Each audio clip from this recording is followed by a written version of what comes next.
Hey fellow Lord of the Rings fans, it's Robbie with Open World Games, and we are taking a look at brand new gameplay footage of Middle-earth: Shadow of Mordor. This is an open world game based on the Lord of the Rings lore, which is awesome. Huge Lord of the Rings fan over here. I couldn't be more pleased with the game so far from what I am seeing. So here it is, guys, brand new gameplay. There's a lot of interesting things that you can learn about what's happening in the other by just kind of exposing some of that. And so this, again, as you can see here, we've got Gollem as a really key character in our game, because this is the point in time after Bilbo stole the ring in The Hobbit. Gollem's going searching for it. He ended up in Mordor at this time. And because you're possessed by the wraith of Celebrimbor, who forged the Rings of Power, you get this this chance to interact with him in a way that he's got a special connection to you because of that. You know, he was a ring bearer at one point. So it's the kind of thing where your relationship with him will be completely standalone in our experience, but then you go back and watch the films and you see this other side of him. You understand where he was in between, and it just sort of fleshes out the world for people who might only have watched the movies. Yeah, and I thought it was really fascinating when you and I were speaking about, Gollem's role specifically and where kind of Talion lies, as this original character that you guys have created, and saying that, he kind of plays the role that Samwise plays in the Lord of the Rings between, Frodo and Gollem's relationship. Yeah, if you think of it like Frodo is on this epic sort of collision course with destiny, and Celebrimbor is, he forged the Rings of Power with Sauron. He's got this ancient grudge there, he's one of the few characters in the history of Middle-earth that could legitimately go toe-to-toe there, whereas Talion, this ranger here, he's more of an everyday guy that's kind of getting pulled into this against his will. Like, Celebrimbor won't let him die. He's there, resurrected every time he goes down. His family's dead. He'd probably rather be with them, but as long as he's given this power, he's trying to figure out how to use it for good, right? Well, and he's slain some orcs and uruks and monsters and all kinds of stuff.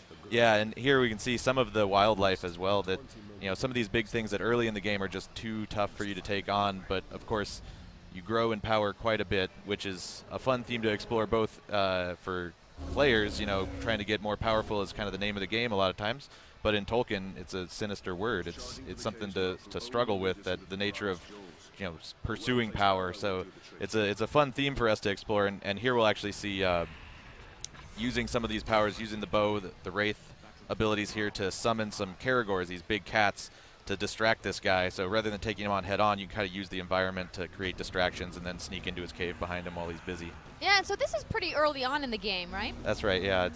It's a sandbox, so depending on how you play, it could be very early or it could be many, many hours in.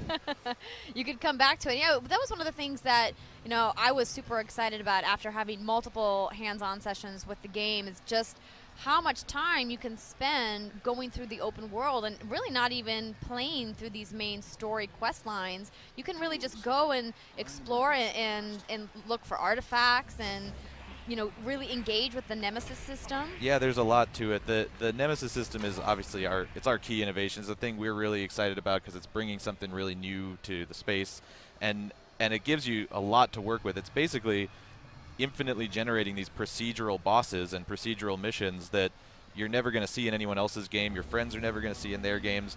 And so we see a lot of people when they come in, they start playing the story. As soon as they get into that sandbox and they start to discover the Nemesis system, they just go crazy and disappear for hours upon hours into that loop of hunting captains and getting hunted and dying, going back and get revenge for the kill, and eventually they end up on the next story mission 5 hours later, and we're, as designers, we're scratching our heads like, how do we teach people how to play the game if they just wander off for 6 hours at a time? I know, and that's one of the things that I kind of got trapped in. We're seeing, one of the special artifacts here. This is that's tied to Celebrimbor, correct?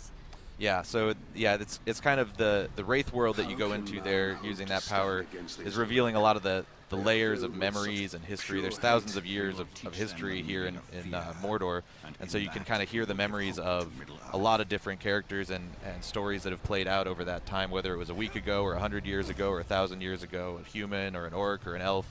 There's a lot of battles that have happened here and a lot of human stories that you can kind of discover by searching around in the Wraith world too. And that's one of the really exciting things for me as a Tolkien fan, is to kind of really see how deep and rich, that content is, that narrative content, in addition to, of course, the action. And, just to jump back to what we were talking about earlier with the Nemesis system and getting lost, during my playthrough, I had decided to try to go after one of the objectives, which was to brand one of the war chiefs. And so in order to take him out, I had to either go attack him head on and really just get my ass kicked, or I could take out one of his bodyguards or both of his bodyguards first, which is what I decided to do. And then by the time I got to him and I did the objective to draw him out, he got killed by a Caragor. and I was like, man, it's crazy just how quickly things can turn inside this universe. Yeah, and really trying to open up that sandbox to all kinds of emergent possibilities so that people are able to have these crazy experiences that are unique for them, that you can't ever expect what's going to happen. It's made it really fun for us to work on, that we get to just keep playing it every day. Every day we see something new, and I swear, at least once a week in a meeting where we're sitting playing, something crazy happens, and we just go, okay, that was our new thing for the day that we've never seen in our game before. So even after years of playing it every day, you still see these crazy emergent things pop out because of that. You know, maybe a war chief is actually about to kill you, and right before he gets that finishing blow in, a beast knocks him over from the side. Or maybe one of your branded guys that you dominated and is fighting for you comes in and saves your life. And there's all kinds of insane things that can happen. Or his rival shows up behind you and scares him, and he runs off afraid. Now, just going back to this cutscene that we're watching here, we just saw Sauron with Celebrimbor doing the forging the rings. Obviously, a very key, important, pillar of the narrative of the entire arc from The Hobbit through the end of the Lord of the Rings. And it's really great to kind of see you guys explore this part of that world that really hasn't been touched a lot outside of the books. Yeah, I mean, you might not even recognize Sauron there, because that was him in his fair form as Anatar, Lord of Gifts. Everybody's kind of used to him as this huge hulking monster with crazy spiky armor and a giant mace. And but yeah, we get to explore the relationship that he had in the Second Age with Celebrimbor. He's such an epic character here that a lot of people, even the people who read the books, you don't get but passing mentions of some of these characters, but they're such pivotal events in the history of Middle-earth that it's fun to get to flesh a little bit of that out and kind of expose it to people, so that, again, next time you go back and read the book or watch the movie, now you've got a sense of where this came from, and you got a better picture of the nature of the Rings of Power. It's just it's not an evil, malicious thing. There's these guys making beautiful art here, making some of the most amazing jewelry ever, and it turns out that it's so powerful that it corrupts the hearts of men and turns dark, and part of that's because of the pride of the people trying to craft it, And that is no small feat, to make such beautiful jewelry that corrupts the hearts of men. But I know we're getting close to the end of our time here, but I wanted to